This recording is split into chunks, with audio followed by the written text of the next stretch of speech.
if you've seen like Kishane Thompson one, Hmm. he's got a crazy, like wild, Hmm. powerful gait. And trust me, I did not look like him at all. But when I first started, I felt like I was in that mode. When I program things for this upcoming week, and you have, let's say I do put in 3 times 250, which probably will be one of our workouts. Okay. I'm going to give you a lot of rest because what I'm asking for is for you to do what you did for those 30s and maintain it for 250, which is obviously more challenging. What's going on in today's episode of Speed Lab Podcast? We're talking to Brian Howard, a 61-year-old masters athlete who's transitioning from running long distance to the 400-meter dash. In today's episode, we're going over how to train Brian for his upcoming meets in terms of periodization, how to peak whenever he wants to run his fastest times. We also cover how to train from short to long in efforts to run his fastest 400-meter dash. And at the very end, we'll learn what cues Brian learned from Olympian Kishane Thompson in order to run the fastest he's ever run. Throughout the episode, we'll touch on and refer to film review that we hosted on one of my live streams. As a bonus, at the very end, I incorporated some of this live coaching session. I hope you enjoy this episode and make sure to stay tuned all the way to the end to get the tips from Kishane and live coaching. Yeah, you have much improved Hmm. what I Thanks. can see. And I'm not just trying to, gas you up here. Actually, we can look at the difference in the videos and you can see it quite clearly. I honestly was, yeah, that first wicket, I didn't even know there were wickets there. I thought you were just running, which is Hmm. exactly how you want wickets to look. Cool. So just quickly, I'll share this. Okay, you can see that. If I put my glasses on, I can. Okay. This is your 5 times 200 repeats versus 5 times 185s. Stride length is more consistent and longer for 185s. So, how are you able to even get all this data? Is it on your watch or Yeah, what? it's off the Garmin. Oh, nice. Yeah. So what happens is if you hold it up in um like vertically, Hmm. it it it will only show you like four or five uh data points. Mm, All you have to do is turn your phone. If you're using a computer, it's all there, mm, but on the phone, I just flip it to horizontal view and then it expands the number of data fields. okay. And all of the data is um it's also in charts on the phone too. But Hmm. if you just want to see it without the charts, um it just shows up. Okay. Very cool. I got to look at some Garmin stuff. And so this was for this data that we're looking at is your 185s here, Let me your see. average run cadence. No, because yeah, that's correct. And then this is just your times. Yeah. And this is, wait, oh, That was the 200s. these were the 200s. Hmm. Mm, So the first one I always throw out because it's usually kind of just getting the distance. right. And so whenever I have workouts, or sometime it's the first one might be just 30 seconds Mm, or 2 minutes, like the 185s, I just had my watch set for 2 minutes just to get a countdown mm, so that I don't have to bother with uh pressing my watch to start the workout. mm, Um, so anyway, that's the reason the number one mm. run for the 200s is, the cadence is way down, the stride length is way down. I'm just jogging basically. Right. Right. Yes. Yeah. Yeah, definitely your stride length here is much more consistent. on data set one, Hmm. as you already mentioned, in run cadence, it's similar, but at a larger stride. Right. So, i.e., faster. Hmm. Very cool. Cool that you can track all this stuff. Yeah. And it made sense yesterday, right? We were talking about pushing into the ground to create distance. Yes. So with all your drills and everything as well, Hmm. as you are still working on your form, which Right. again, looks much better. You're just going to keep continuing to push and see how much ground you can cover. Uh, there will be a point where you feel like you're being thrown off balance, and that is because you are being thrown off balance. And so you found that point where it's too much. So then you just find the nice middle. Um, Yeah. work You from. know what's funny is when you said off balance, Hmm. you said you liked the way I came around on the inside, the 200-meter I did. Hmm. When I came around the corner on that, Hmm. I felt like my arms were just going crazy. And I didn't feel off balance, but I definitely felt um, kind of out of sorts. But when I looked at the video, just like, when you saw it, because Hmm. it wasn't close enough to see how my arms were going, Hmm. but it did look good coming around Yeah. the curve. So, yeah, so that I definitely felt it there. Um, and part of it is being indoor, the turn was tighter Yeah. and I was going faster. So, Yeah. yeah, Yeah. That's going to be a big adjustment. If you feel crazy, but it looks good, then most likely it's crazy. So even if I saw it and I was like, oh, this looks good, but you're like, I felt a little crazy on that one, then probably something was not right, or you're just getting used to the turn, as you said. You definitely, this is why it's important as we go over your schedule to have a couple of indoor banked sessions because it's a different feel that you have to get used to right. on the bank. Um, and even if not on the bank, indoor in general is tighter turns. So it's something you got Right. to get used to. Yeah. Yeah, I told you the last year was my first banked turn.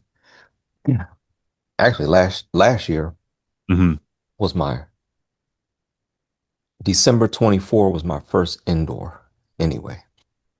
Mm. So then in March of this year was my first banked indoor and only banked indoor so far. And like out in the lane, I felt like I was gonna tip over to the left at the start. I was like, what in the world?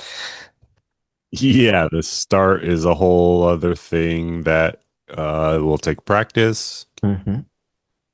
Um, and it's a little counterintuitive, but this is why the strategy is the way it is. The way to get off of that feeling that you're about to fall off the track Right, is bringing speed into that turn. There's nothing you can do about the start because you're just, you'll be starting from 3 point. So that is what it is. But once you get up to speed, um, attacking those turns into the turn keeps you planted on the track. So you feel much more stable. And I know this because I did it, but as a result of being timid going into the turn, could not get stable. And then my coach gave me the the strategy of attacking the turn and right. much different during that experience. So Yeah, um, I watched the indoor mhm. NCAA. I think it might have been the SEC. Mhm. One of the kids, he was flying around the curve. He was in the outside lane, so it Oh was yeah. lane six for them, and he did like three or he did more than three steps, into lane five. Mm. He got DQ'd, so Yeah. because he wasn't under control at all. Yeah. And it's a little bit different whenever the outside of your lane leads off to a 15-foot drop onto the ground, right? Because at that very banked, the highest point, I mean, I can't recall. I mean, I'm sure there are railings there, Yeah, there are. but even still, if you run through those railings, the other side is Cool. not friendly. It's not Yeah. like an outdoor track where it's a fence or whatever there. So he may have had that in mind. On top of it being NCAA's, if he was in lane six, maybe he wasn't the best qualifier. So all these things are going against him. And Yeah. Well, he was one of the guys they were looking at because the way they started seeding the lanes is to put the faster people on the outside, I guess. oh yeah, Yeah. So yeah, they were making a big deal of that. mm, Um, and they were saying that um, I think last year's indoor champion from that meet, no, actually, I think the year before, he was just stuck in more inside lane, I think, and he didn't get to repeat. So I'm not saying that's why they changed it because of him, but they put the faster qualifiers on the outside lanes now. yeah, yeah. It could also be because there's the break, Hmm. in indoor 400s, you have to break in. Hmm. And I told you before, I would much rather be put on the outside lane than the inside lane. Yeah. Um, yeah, cool. Okay, so I did really like that video we went over yesterday. I didn't expect to like it as much as I did. When I previewed it, I was like, okay, this will be good for the stream. I don't think I fully realized the coach who I spoke highly of that she was Hmm. so involved in the video. Yeah. I forgot that she was at Georgia. She was at USC, and then I think Georgia offered her a significant amount of money to come, and she's crushing it. So video was great. I think it was really good. Also for you in particular, or for any 400-meter runners in particular, because you got to see the change from the 90% for 90 meters drive to then the runners get open, but their arms were less in play, Hmm. to them fighting uphill and coming downhill using their arms. You got to see the stride differences, the stride length, the cadence of the different runners, and Right. I enjoyed it a lot. So I hope you got as much value out of it as well. I did because it was actually my second view of it Oh, you because saw it before. yeah, I had watched it this Hmm. earlier this week or yeah, and I watched because at first the females they were doing the 45-second test. Mm, I don't know if you saw that part, but no. So there's another video with the women only. yeah, Okay, yep, cool. Georgia as well. yep, same coach. Yeah, Cool. I'll check that out too. yeah, I didn't see. I don't know how they feed it to me, how they choose which of those videos come up on my YouTube feed. But oh, anytime okay. I get one anytime one of the all access track videos pops up there, I generally open it in a new tab and save it for the live. So just this one came up. There was another one about a weight routine from someone from maybe Arkansas or so. Yeah, I decided to save that for later. yeah. I thought maybe the algorithm had associated my interactions with your page with that thing, so I don't know, Yeah, but I'm sure it did. It's good at serving you what you don't even know you need to watch hmm. in the best and the worst ways. Okay, so let's go over this. We unfortunately did not get to run in the last meet, which is fine. As of now, you have VA Beach, Then you won't do January. So did you mean these in reverse? Because in here you said VA Beach January 16th, but here I think it's Staten Island. Yeah, 25 Jan is it's just the wrong date. So which one's correct? The one down here that you put, or the one up here that The one at the bottom. one at the bottom is correct. Yeah. Okay, so on the on the 28th, Right. you have a 400 at the PG Sports and Learning Complex flat. Let me know if training needs to be adjusted next week. 3 workouts. Yeah, Yeah, week 3. Yeah. right, right. So you did week 3 this past week. You did week 2 this past week. So if week Correct. 3 needs to be adjusted, and then so you only have one of the two, either or, January 16th, banked New York, January 25th, banked Virginia Beach. And Virginia Beach is closer to you? Yeah. Yes. But they only have a 400, not a 4 and a 2. I think they do have a 4 and a 2. I Okay. think they have the two. And then oh,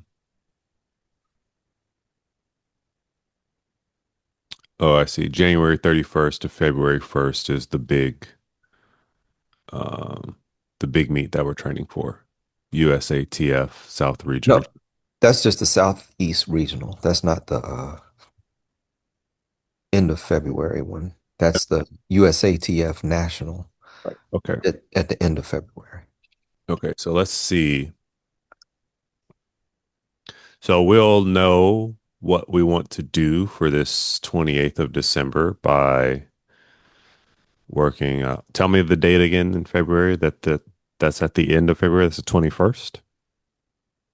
I have to look it up because look it up real quick. I'm sure you've told me many times. Yeah, but just like you, I don't remember the exact date, so it's not a big deal. Let's see. 219 through the 22nd 19th through the 22nd. of February is the Okay. So we've got one, two, three, four, five, six, seven. While January has a lot of weekends. 8. 8. If we go from here, one, two, three, four, five, six, seven.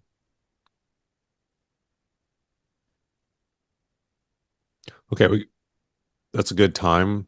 Um, let's see what this is. One, two, three, four. Oh, perfect.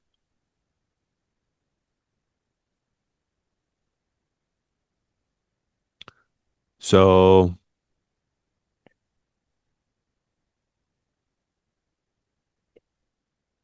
I think my vote would be this January 16th in New Mhm. York. Um, do you know where the one in that the in February 19th is? Oh, that's Albuquerque. Yeah. Albuquerque, New Mexico. Mm. Um, great track, by the way. Hmm. Yeah, Uh, I've only seen it online, but yeah, it's nice.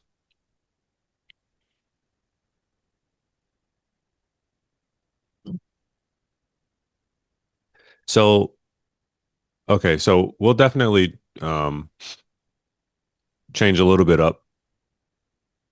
So we have about 8 weeks, which is perfect okay. till your big meet comes. We will essentially use this meat as a training meat. Um,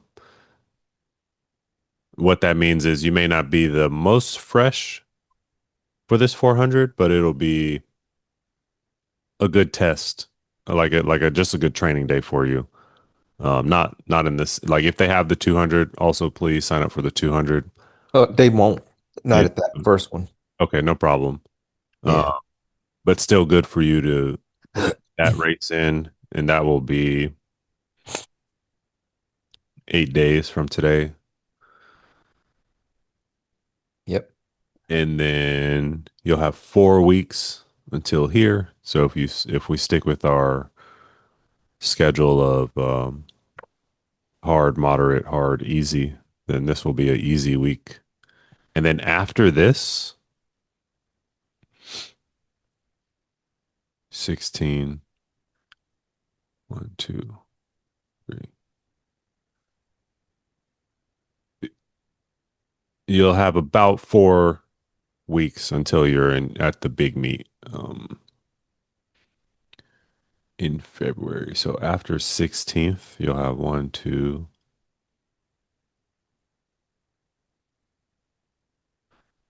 2 weeks until here. Hmm.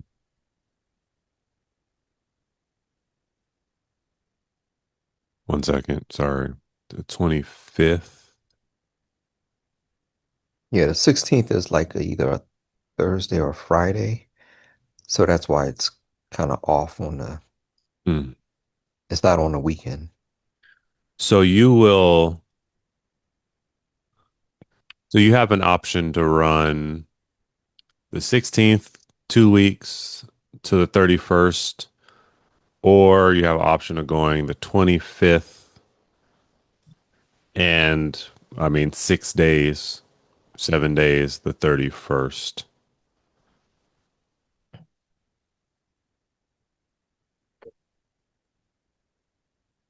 And you don't have a preference.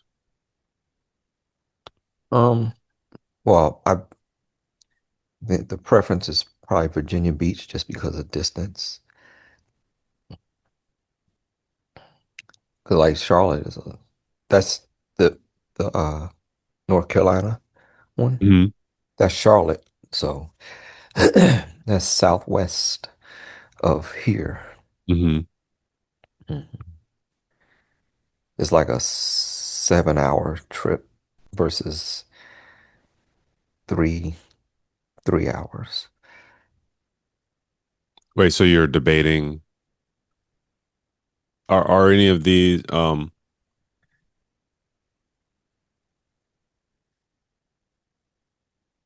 The so first one is the only local one, really. this one's the only local one. Yep.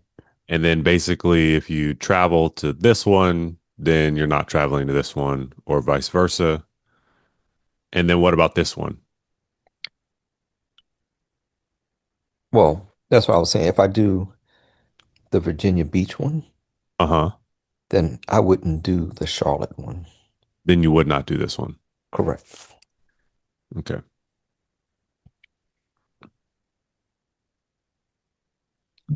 Um, how have the plyo workouts been going for you? I know typically they're challenging and then they become a little easier. Mhm. Obviously, like a lot of things that we do, the more you do it, the easier it becomes. How have you been finding the plyo day? Plyos are good.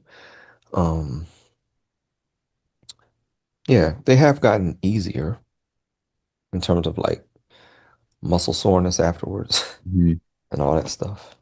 Yeah. And I was I'm used to them.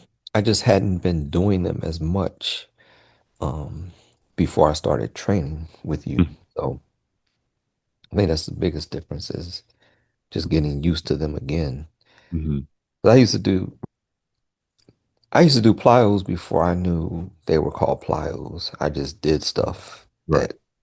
that because when I was before I started um kind of like flip-flopped from my primary mode being like weightlifting, Mhm. and I would run to just because I like to run. And then when I switched over to more running, Mhm. so bottom line is when I was lifting, um, I was doing the, more heavy weights and stuff, but I was also doing, a lot of box jumps and all kind of stuff. I had this routine I made up and so, Mhm. and I always just did like broad jumps and, uh, stuff like that. Um, I didn't do bounding Mhm. as much, but I did do some because I didn't do it a lot because I was running distance and um I didn't really I didn't really look to see how I should be doing it. So I just didn't do it a whole lot. Only did the things I knew. Yeah. So basically now I'm back into that mode of doing uh the plyos and stuff. So Okay. And so you know how to bound. yeah, And okay, I think an important piece there is the soreness after the plyo day. You've noticed the time of soreness has gone down yes. to 1 day, to half a day. Yeah, it's less soreness and it's, like a day maybe. Okay. So yeah. Okay, great. Okay. Um,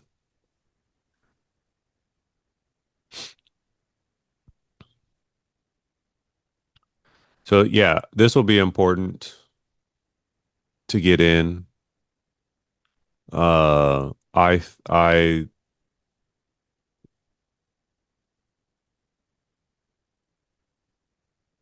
3 days a week, so we'll have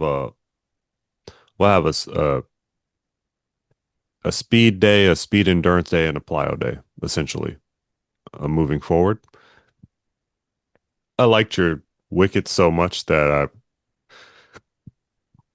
and it's working on something that um, you totally need. And so we'll have 1 day where it is 30s, essentially. Um, we can touch on 60s as well, but we'll have to work on the other piece of the puzzle, which is how do we get that type of cadence and speed and um, relaxed form and openness all the way around the track before 100. So that will be our speed endurance day. We'll play with that. So when I give you speed endurance days and essentially anything over 60 is considered not speed. So we're tapping, if you're running 90s, I mean, is it speed endurance? Is it speed? You know, call it what you want. But when you get to like 150s, 185s, well, that's speed endurance. I think for you, it's a factor of are you able to maintain what you were doing for those 30-meter wickets over 250? That's the challenge, right? Because once you're able to maintain it over 250, my worries of you maintaining it for a full 400 goes down significantly. And when I say maintaining it over 250, I mean 5 250s with appropriate rest. Right. That's why that's what's going to tell us how well your 400 will go.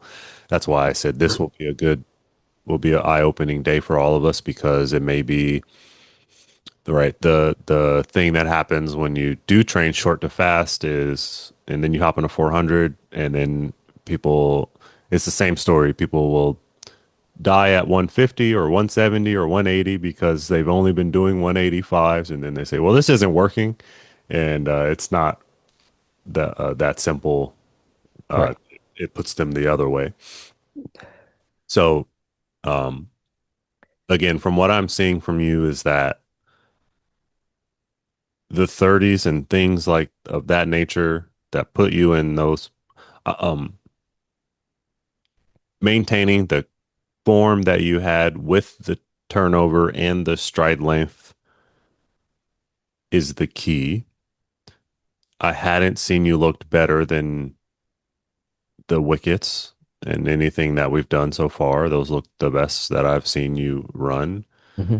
So now how do we translate that into, again, don't look at a 400, but look at a 250 and say, how do we get that into a 250? So when I program things for this upcoming week, you are basically going to, um, when I program things for this upcoming week and you have, let's say I do put in 3 times 250, which probably will be one of our workouts. Okay. I'm going to give you a lot of rest because what I'm asking for is for you to do what you did for those 30s and maintain it for 250, which is obviously more challenging. Right. Um, so I also asked about the plyos because I'm trying to gauge. I see that maybe you need a little bit more stability as well.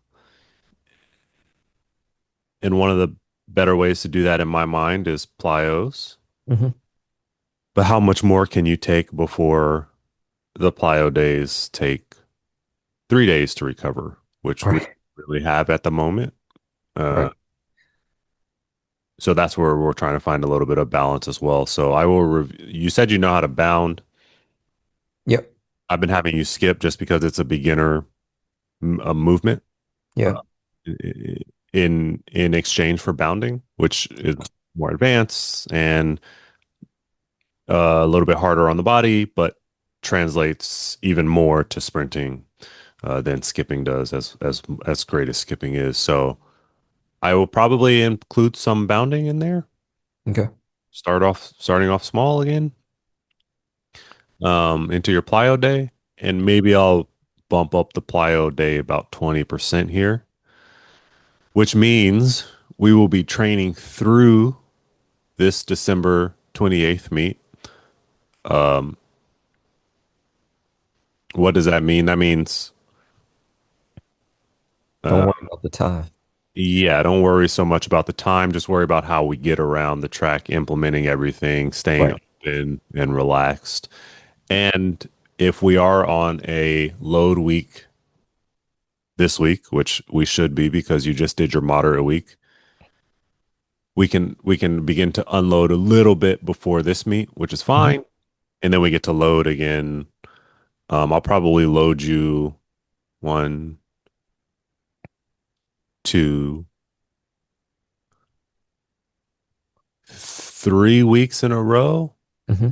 And so honestly, this 25th meet might be a little bit better than this 16th meet, especially if it's closer to you. Yep. And then most likely from here to February, we unload. Okay, so that means everything becomes fast, high quality, lots of rest. Plyos come down.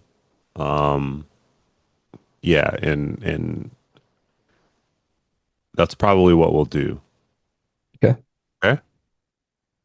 Yep. I know I just threw a book at you. You have any particular questions or concerns there? No. Um, so I would be doing the 28th. I'm definitely doing that one. And then do the 25th would be better. Yeah, that's going to give us 3 weeks to load here in between without having to. Yeah. Mess with the If you come back, training. like, let's say we do the 28th and you say, you know what, I so much want to do this and this, like that's not a problem so much, but we're still going to train through this meet here as well. Yeah. Um, No, okay. I'm not isn't I'm really not pressed for that. Yeah. So, yeah. It's a lot of travel. I'm not blaming you for not taking all these meets. Um, Yeah. And so I do have a question as far as yep.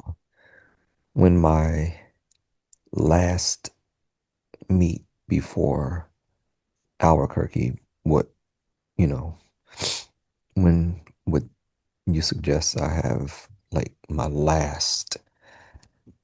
meet? Or would the Virginia Beach one be it? Oh no, I was also looking at this meet here. Okay. Is that something you're capable of doing the Virginia Beach and this one, or you said you're not really down to do that? No, I could. I don't want to do all three of these in a row. Yeah, no, that's fair. Yeah. I would personally prioritize these two. Okay. Mm. I'll let you know if my opinion changes, Okay. or at some point you're gonna have to make travel plans. Um, but as of now, I'm thinking of doing this and then loading through this meet all the way here, and then essentially unloading from here through the end of February for your big meet in New Mexico. Okay. Um, that would be my plan. Sounds good. You seem like maybe you would prefer this meet. No, uh, And, no, no, I was, I don't have a preference. I, um,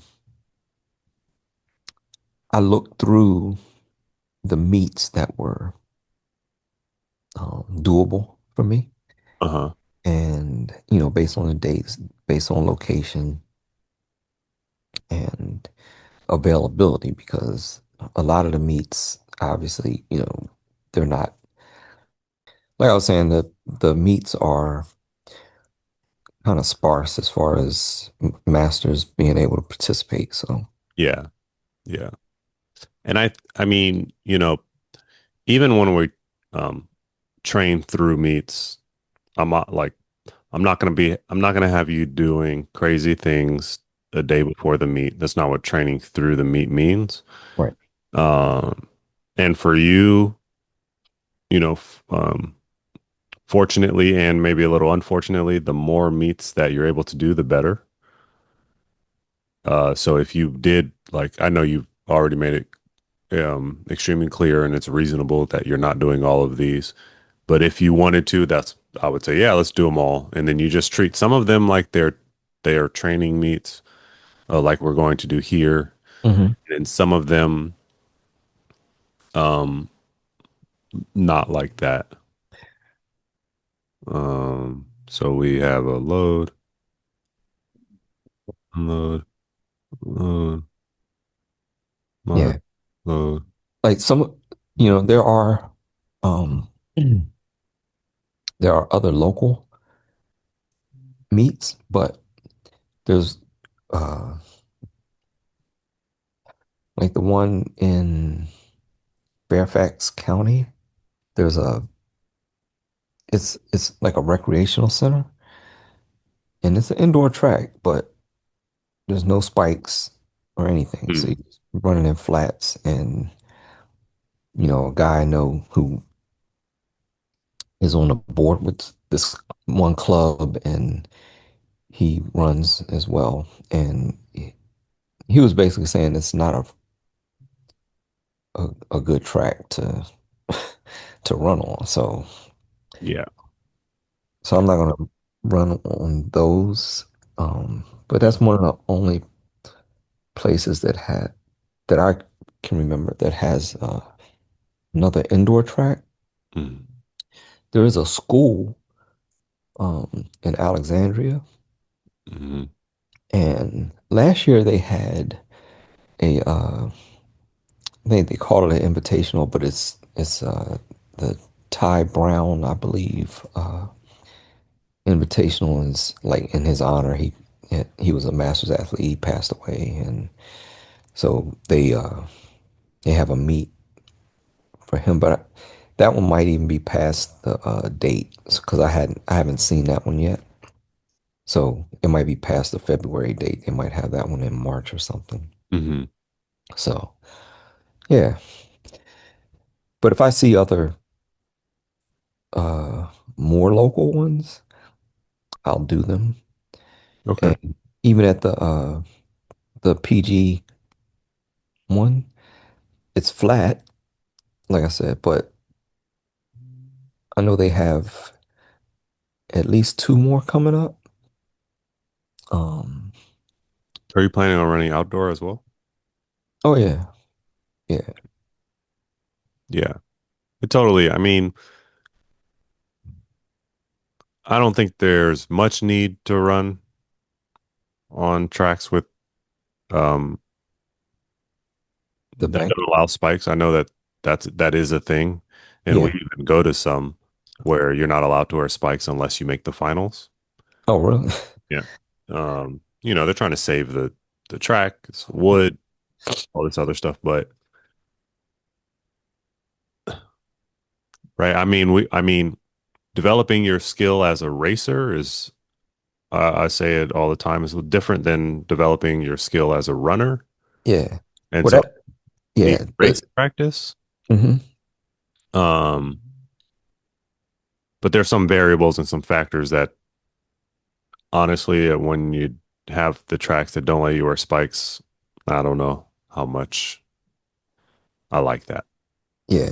Well, it's the way I've never seen the track, but the way Chris had, had explained it to me is that almost as like it's a safety thing because he said it's like slick, like slippery.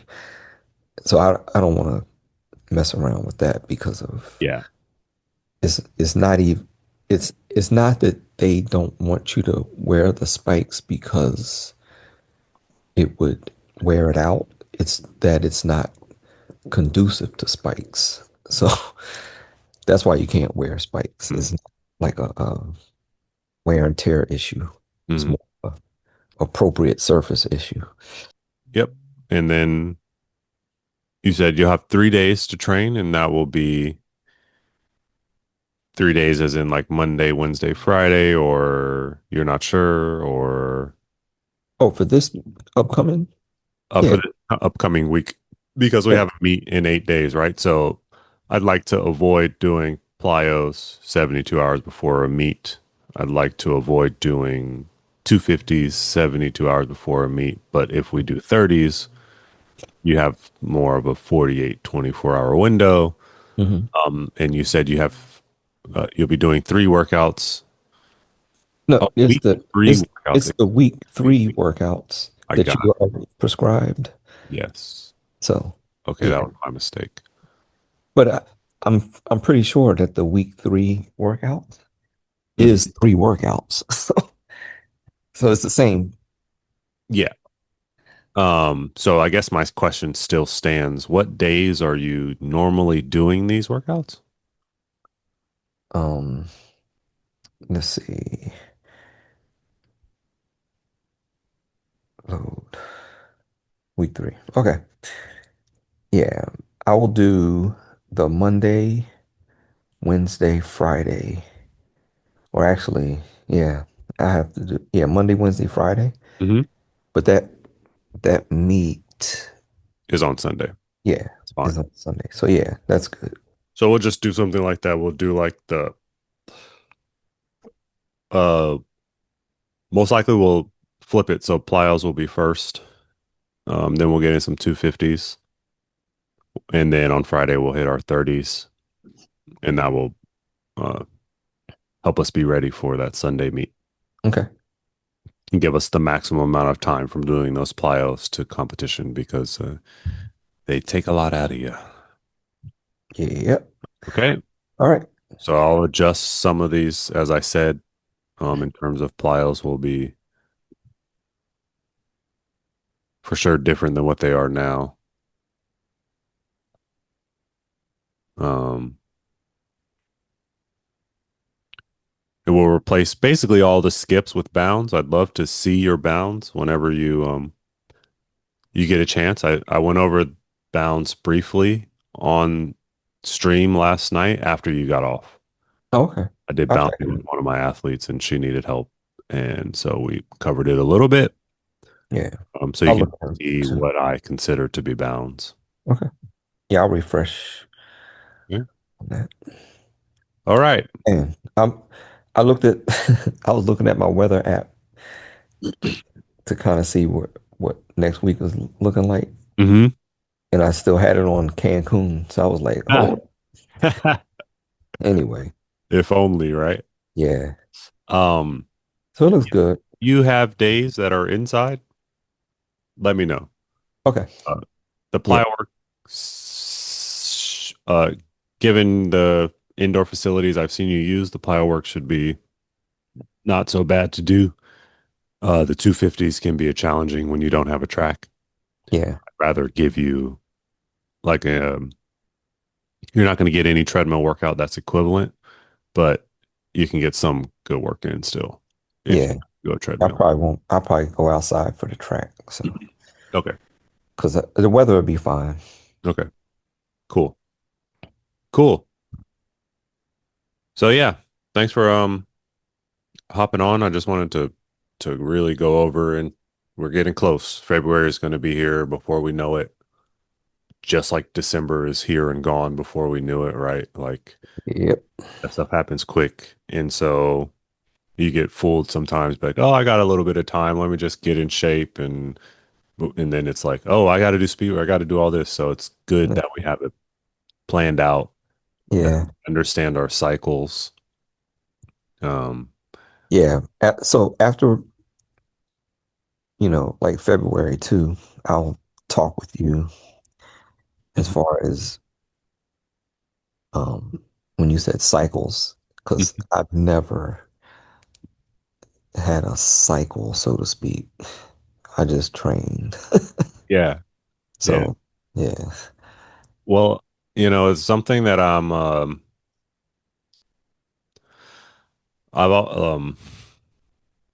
loading and unloading is the simplest cycle to understand. Essentially, if I can load you for 6 to 8 weeks and then unload you for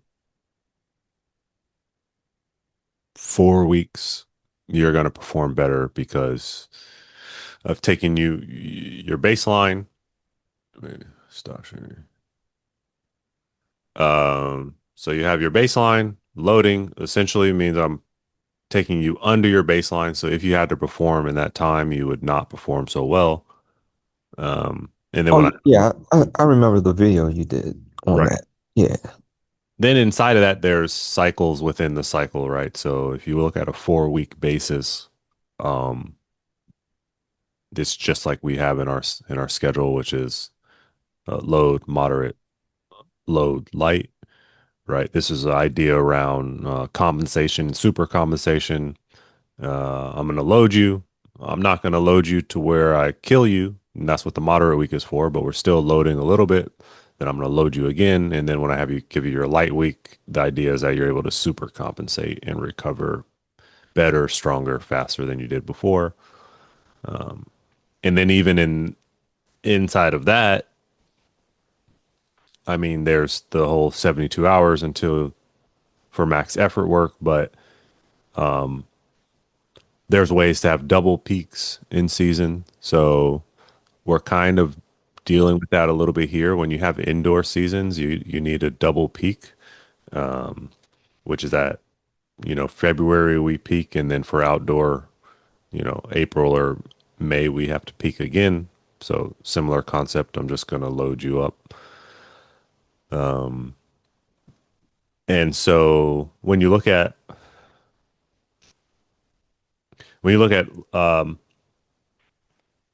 hot, one of the challenges for doing this virtually is that I don't know how well you would do with a sled behind you, nor if you had a sled. I don't know how well you would do with a weight vest on you. It's not something that I would really like. Like when I say these things, a lot of my athletes they feel like, oh, I'm going to get a heavy weight vest and a heavy sled, which is exactly what I would do. But the beauty is, even if I say weight vest for Brian, it may not be a 20-pound weight vest that a college football player is wearing. It might be a 2.5 pound or 5 pound weight vest that Brian can wear. Yeah. The, I the think I have a 6 or 8 pound one. yeah, Yeah. yeah. I mean, the trick is having you perform these motions of bounding, of skipping, of hurdle hops, of sprinting with the vest, but not slow and heavy. Um, Yeah. also, This, it's a lot of wear and tear. Like it's different for you than for the 14-year-old kid who's, you know, are you calling me old, man? I didn't say that. I'm just playing. I didn't ever say that. That was you. No, No. I'm messing. Yeah. So, I'm keeping that in my mind, conscious, right? Right. Same way I do with my other masters athletes because it's just not the same game. Yeah. Um, Yeah, actually I don't know if it contributed to it or not, but last year um I bought a I guess it's a so you, like put it around your waist. You can fill it with sand or rocks or whatever, mm, and it's kind of like a pull sled, you know, hmm thing. And soon after that, my back was like not acting right. So, but that was probably more because, with age, I have arthritis and all of that stuff, and I have a sciatic hmm nerve issue in the hmm back. Fortunately, that didn't last long, hmm and I don't want to say it's self-corrected because I still feel it sometimes, but at one point I couldn't even train because hmm I was just down, you know, for the count. So, Yeah. You know what's oh, funny is my oh, I don't mean to cut you off. Go ahead. I'm sorry. oh no, that's it. That's it.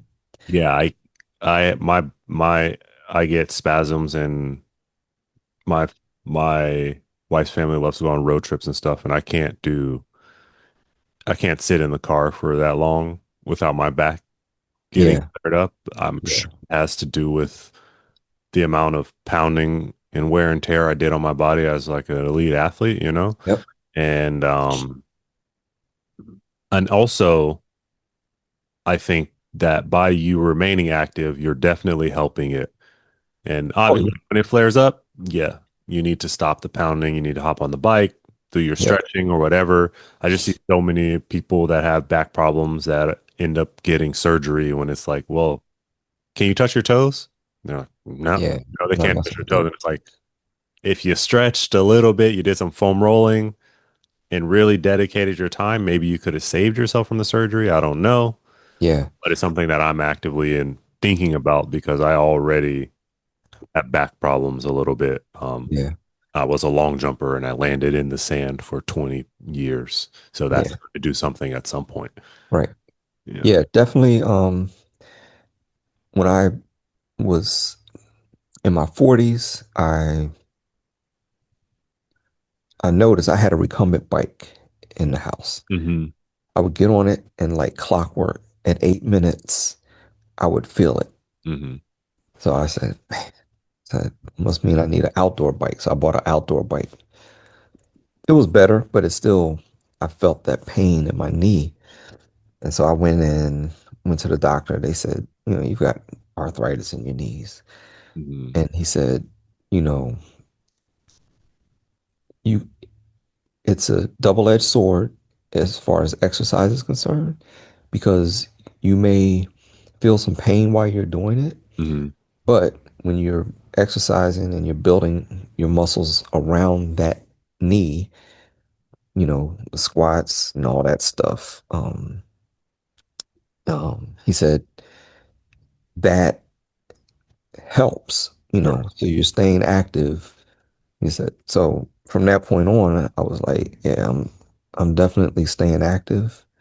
And even in the times when I kind of fell off as far as being fit like I should have been, um, when I went back at it, it was still less pain and stuff. Yeah. And and then when I started like really dedicating myself to running, oh man, that's when I was like, these things that happen you know, like my Achilles and all that. I had to learn how to not just pop up like I was 18 again. And, you know, because when I was younger, I hated to stretch. Hmm. That was like, I would rather run 10 miles than stretch. So, I had to definitely get into that foam rolling, all that stuff, Cairo, everything, you Yeah. know. Yeah. So, yeah, And on top of that, the way you're running now is full body, open strides, arms moving, like everything is working together. So if you had some stuck points, you're going to show up. Um, and then bringing it back to, this is just another reason why for you and for me, the vest and the stuff like that, it's got to be done smartly. yeah, Um, yeah. And you know, like Quantico, they, um, the gym there, the facilities there, they have just about everything. I mean, so definitely not an equipment issue. It's just a matter of how I use it. So, right, right. And then, um, as always, it takes a little while for us meaning coach and athlete, athlete and coach, to get on the same page about a lot of things and to understand. All right, well, I gave Brian 8 times 125 with a sled, and he's, you know, sure it's going to be a tough workout, but he'll have no problem with it. Like it's going to take a little bit of time for me to have that confidence to give you that workout, or to say that's not even necessary, right, because in the end of the season, in the long run or the short run or whatever, it's just going to mess Brian up in his Achilles. And there's other ways to get that resistance training in, like the hills, which you've been doing great at, and like weights. So those are the factors that only grow as a coach and athlete. Like, again, develop their relationship further, and how you handle stuff like the plyo workout. Like, okay, great, let's take it up a little bit and see how it goes. Um, okay, um, Give you some more load. Like I'm excited for you to get a nice 400 in, because I think it will go really well. But I'm hesitant to say anything else because who knows. So let's just see. yeah, all Yeah. right, Um, so I will also get these 250s at a certain pace. So let's have fun with that. Um, so I'll have to figure out what the pace is for you. okay, Just like you saw in that video yesterday, right? If I want to run a 60-second, this is what I dealt with my other master's client. 60-second 400, but his 200-meter time was 31.2. Well, we're in trouble because we're not yeah, coming back in 30 point anything or 29 anything to make that 60 point. So no, we'll have the I, same fun with you, and yeah, yeah. I know, like I've run the 200 for time in a meet twice. right. The first one was indoor, and it was after I ran the 400, and it was during the 400 on the last turn, last curve. The I think it was my right hamstring. Mm, Um, I felt something, and so I took that turn mm, a little lighter. mm, Once I felt it, I still finished strong on the straight because it didn't bother me on the straight. Um, so I did a good job on that one. But by the time the 200 rolled around, um, I knew I could not push. yeah. But so I definitely didn't jog it. I mean, I ran a 31 on that. But, um, and then I did an outdoor over the summer to get a better mark, basically. And that one was a 28, Oh, 76. nice. So, yeah. So I think I can I think I can get down to 27 something. Um, because like even that I knew I didn't run it right because I didn't know how to run it, but um like getting out, like I don't know what I was doing. So Mhm. yeah, so just like in the 400 when I ran the 60.85, Mhm.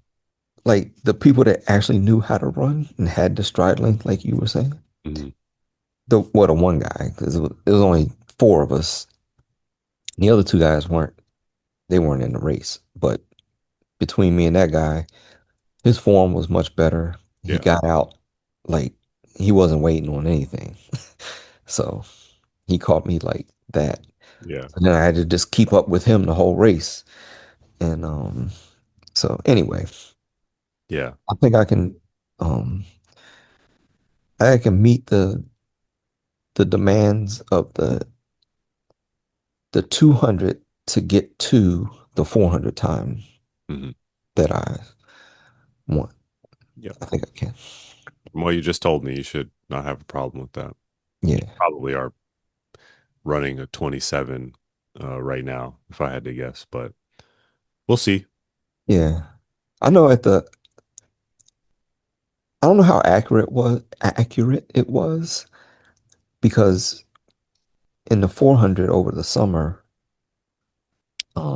there was someone at the 200 mark Hmm. when me and the guy Bruce, we were running against each other, and he yelled out 27 when we got to the 200.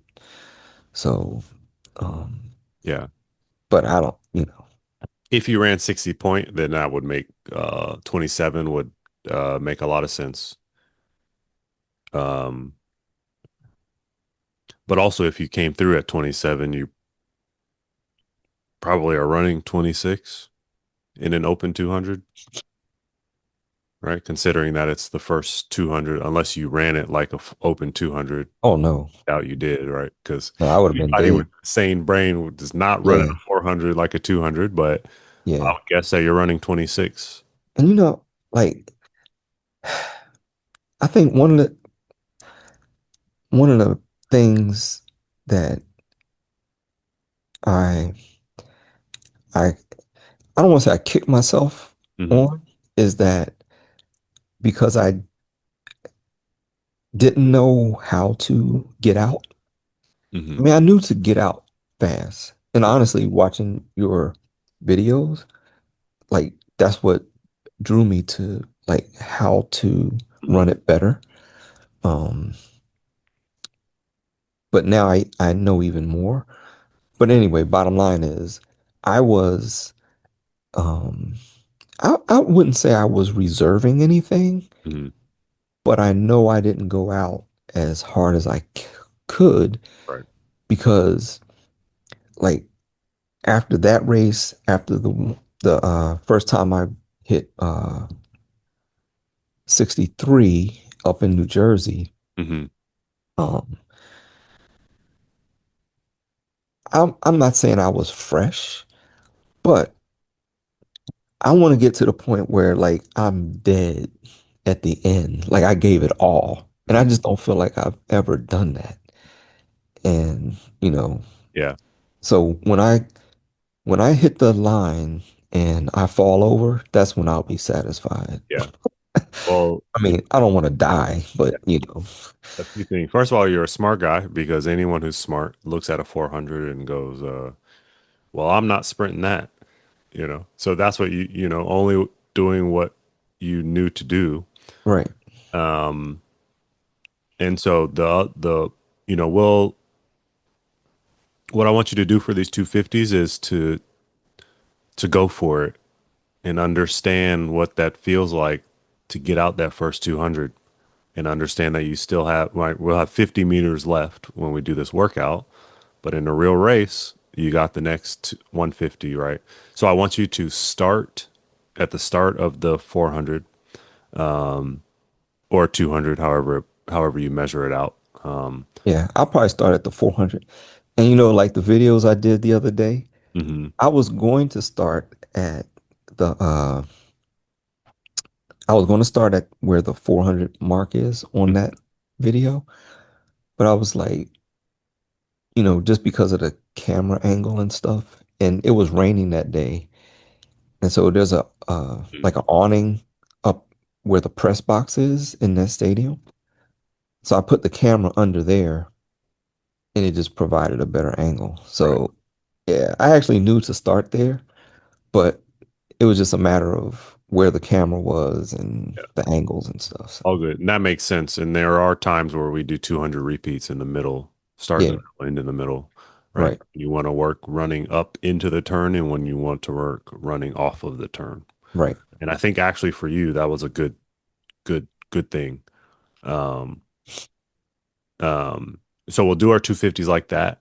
Hmm. And, you heard Coach Carroll and every athlete she had that ran that 45-second test, it was it's go. You got it. Yep, And I mean, it just makes so much sense because you can't make time up.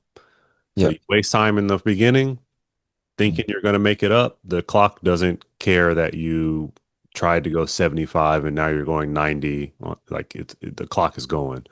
Um, um, so have fun with the 250s and Okay, uh, see if you can get to the point where on the last, um, um, I will let you know from experience from myself, from all the athletes that I've had run 250s. 250s is like, when you start tapping into 350s and 300s, you're no longer speaking to those guys that are just pure 100-meter runners, which we have a couple of on our team. hmm, But at 250s, you still have uh, uh, there's still a lot of reason for the 100-meter guys to be able to run a good 250. Um, and so it's a great tool, and you should feel at the end of these like you ran a 400 in the way that you want to run the 400, which is on the last one. Ideally, you should safely be on the floor at the end of it, right? And you should get a little cramps in your glutes, and it should represent how you want to feel at the end of the four. okay, Okay, so keep that in mind. I think we'll do 3 or 4 of them. 4 puts us at 1,000 meters. Keeping in mind that we have that meet on the 28th. So we'll see how I feel about that if I want to program 3 or 4. But even still, whether it's 3 or whether it's 4 if it's 4, then, maybe on the third and the fourth one, you got that feeling. But if it's 3, then on the third one, you should definitely. So that means the first 2 also have to be blazing. Um, Okay. So cool. that's remember we said we were going to distill it down to just a few things. Um,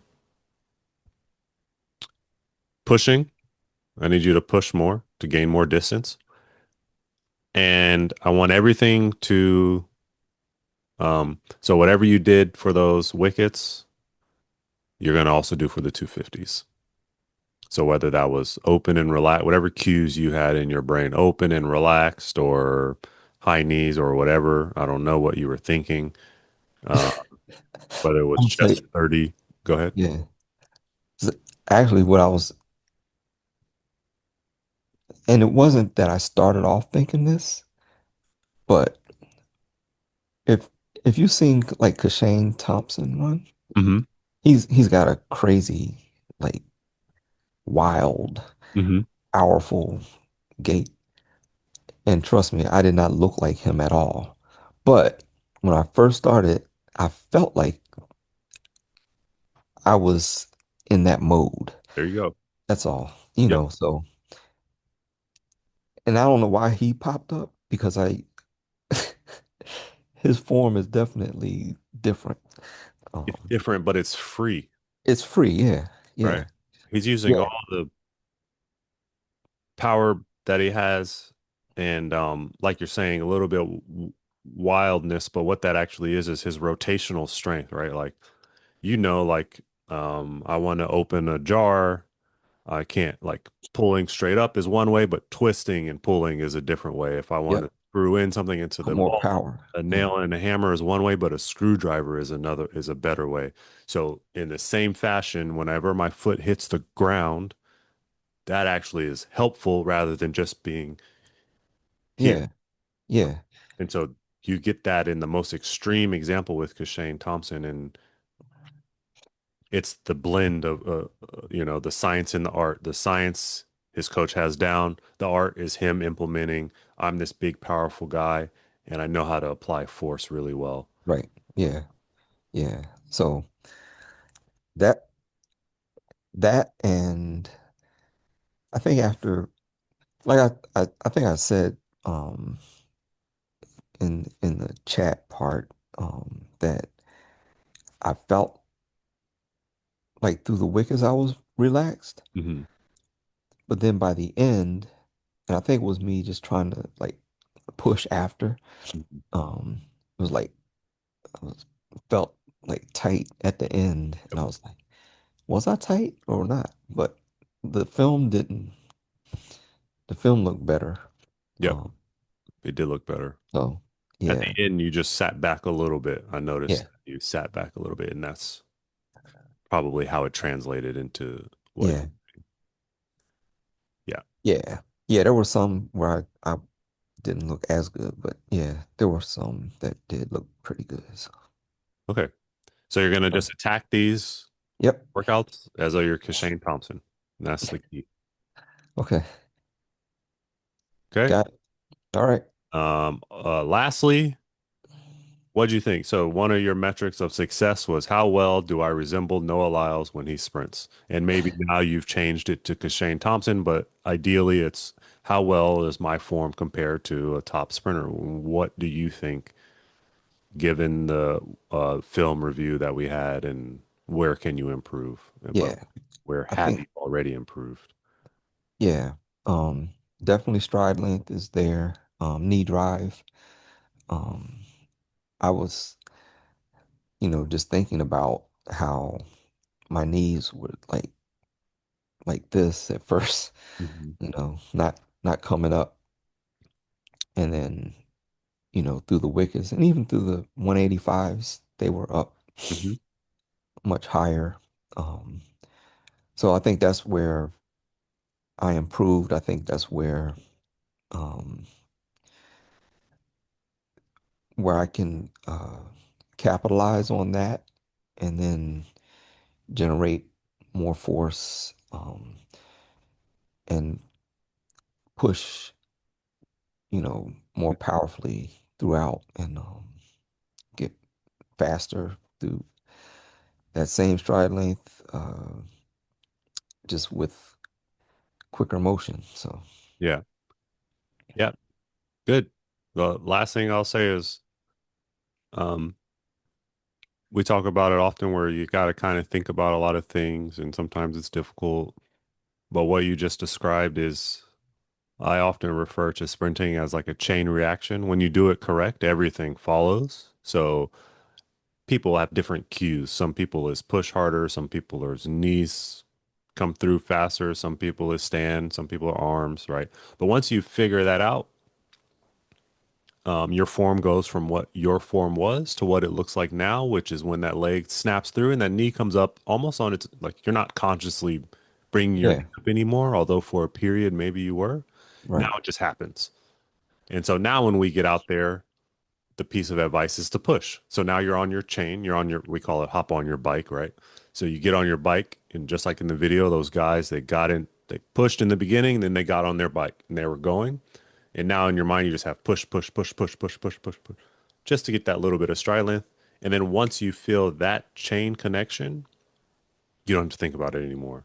Yeah, So similar to last week's advice, which is just relax and let it come to you, let it flow, and then it just happens. Zoom, yeah. zoom, zoom, zoom, zoom, zoom. And I think the thing that I have to do is in terms of like uh, the so like when you're trying to when you're trying to go fast, right? You're thinking effort, effort, effort. Yeah. And sometimes that um, crosses over into your relaxation. Yeah. And so you forget about relaxing and you're just tight. Right. And yeah. So we'll go in order here, Brian. So this was December 16th. Got some nice A skips, very good, nice and tall,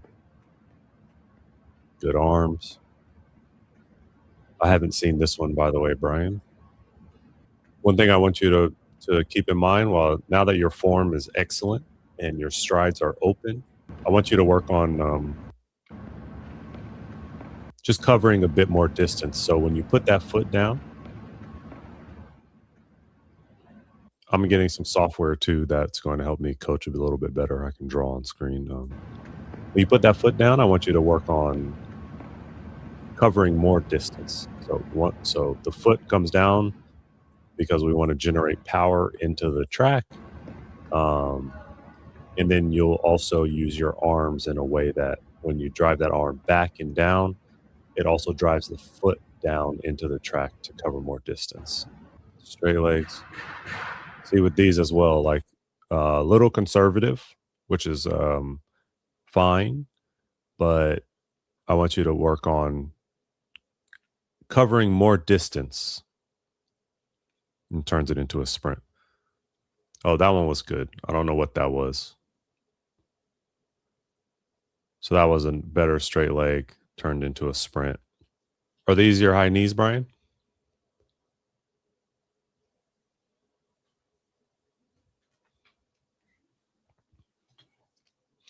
So look at that toe and that foot angle, right? I know you deal with a little bit of Achilles problem, so this could um, not be good. Remember, did you hear Coach Carroll talk about how she likes to see her bounds, which is that your foot should be not tucked under yourself like this. It has to be out here. You know, ideally perpendicular, although it doesn't have to be exactly perpendicular.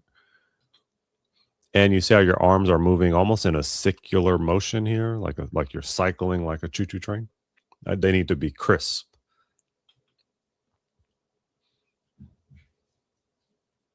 So you see your hands going in circles here.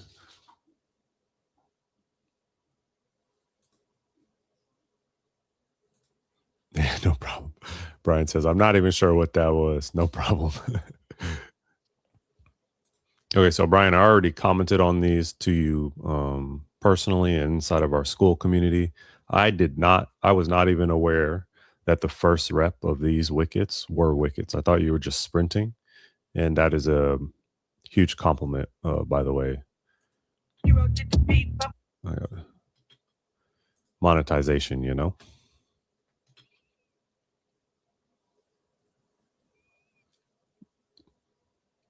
That's excellent. So it's very clear, Brian, that again on the short to long subject, do we train short in order to run a 400? Do we train long? I think what these are 30 meters. Like we need to do way more of these, especially as we get closer to that February date. Stepping down over those hurdles. Look at how you're hitting, right? That's a nice. These are great. Look how bouncy you are too. I want you to be up and tall like that. And then once we incorporate the power, right? Once we begin to work on when we put our foot into the track, gaining distance, you're going to be that 400 is going to be nice and easy. Well, not easy, but fast. Sitting back just a little on that one.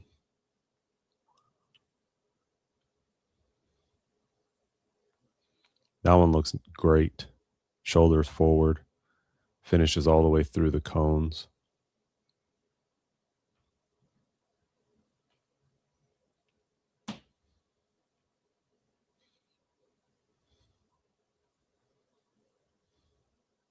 Very good. Hey, if you enjoyed this conversation and you're looking for more tips on how to run faster and how to increase your speed, go ahead and subscribe and join the Speed Lab. I'll see you in the next podcast or video, whatever this is.